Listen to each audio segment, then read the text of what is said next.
قاری محمد طیب قاسمی کے YouTube channel کو سبسکرائب کیجیے اور امن کے پیغام کو پھیلانے میں ہماری مدد کیجیے اور نیچے دیے گئے ہوئے بیل آئیکن کو کلک کریں تاکہ ہر آنے والی نئی ویڈیو آپ کو براہ راست مل سکے۔ امانت چونکہ میں اور آپ سمجھتے ہیں کہ صرف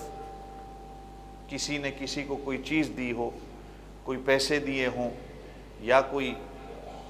بڑی قیمتی چیز دی ہو اور یہ اپنے پاس رکھ لو اور کچھ عرصے بعد میں آپ سے لے لوں گا،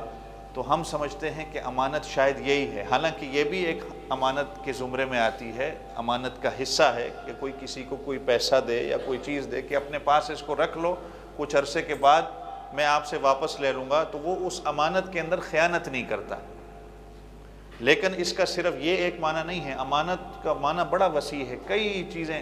جو ہیں وہ امانت کے زمرے میں آتی ہیں۔ میری اور آپ کی زندگی بھی امانت ہے کہ اللہ نے ہمیں آنکھ دی ہے، کان دیے ہیں، یہ ساری امانتیں ہیں، ہر چیز اللہ کی دی ہوئی وہ امانت ہے۔ تو خیر، حضور پاک صلی اللہ علیہ وسلم کا فرمان بھی ہے کہ ایک وقت آئے گا قیامت سے پہلے، جیسے میں پچھلے جمعے بھی قیامت کی ایک نشانی آپ حضرات کے سامنے بتائی تھی کہ اگر بندہ کسی کو دیکھتا ہے گناہ کرتے ہوئے تو وہ اس کو کہے گا کہ کسی اور جگہ پہ جا کے گناہ کر لے کہ جہاں تجھے کوئی دیکھنے والا نہ ہو۔ ہم اس دور سے بھی گزر رہے ہیں، آپ بھی دیکھ رہے ہیں، میں بھی دیکھ رہا ہوں۔ آپ صلی اللہ علیہ وسلم نے فرمایا کہ ایک دور ایسا آئے گا کہ لوگ کہیں گے کہ فلاں شخص بڑا امانت دار ہوا کرتا تھا، فلاں علاقے کا شخص بڑا امانت دار ہوا کرتا تھا۔ اب امانت کا جیسے میں نے معنی بتایا کہ بڑا وسیع ہے، یعنی پیسوں کے معاملے میں بھی ہو سکتا ہے، کسی کی راز کی بات کو بھی وہ امانت رکھنے والا ہو، یا اور امانت کے زمرے میں جو چیزیں آتی ہیں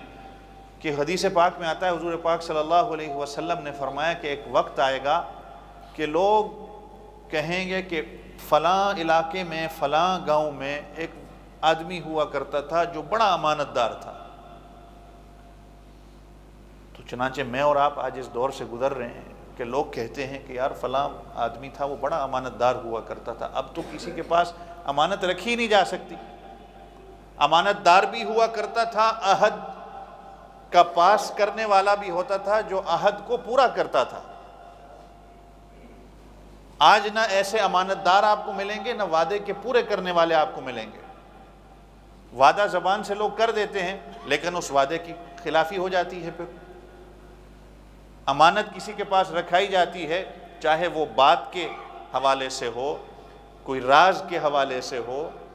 کوئی مجلس میں بیٹھنے کے حوالے سے ہو، لیکن وہ آج چونکہ ہم اس دور سے گزر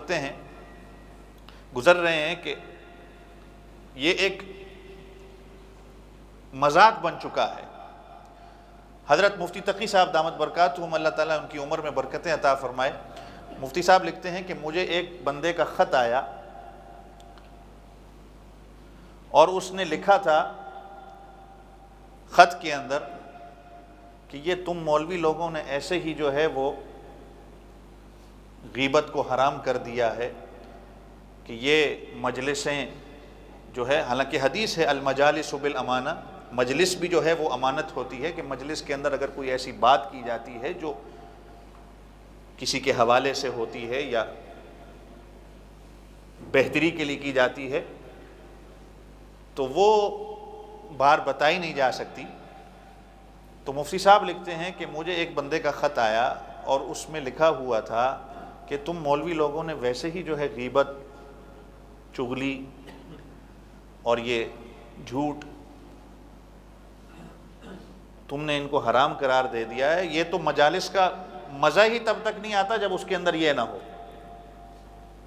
ہماری دوستوں کی جو محفل اور مجلس ہوتی ہے اس کے اندر جب تک کسی کی غیبت نہ ہو، جب تک کسی کی برائی نہ کی جائے،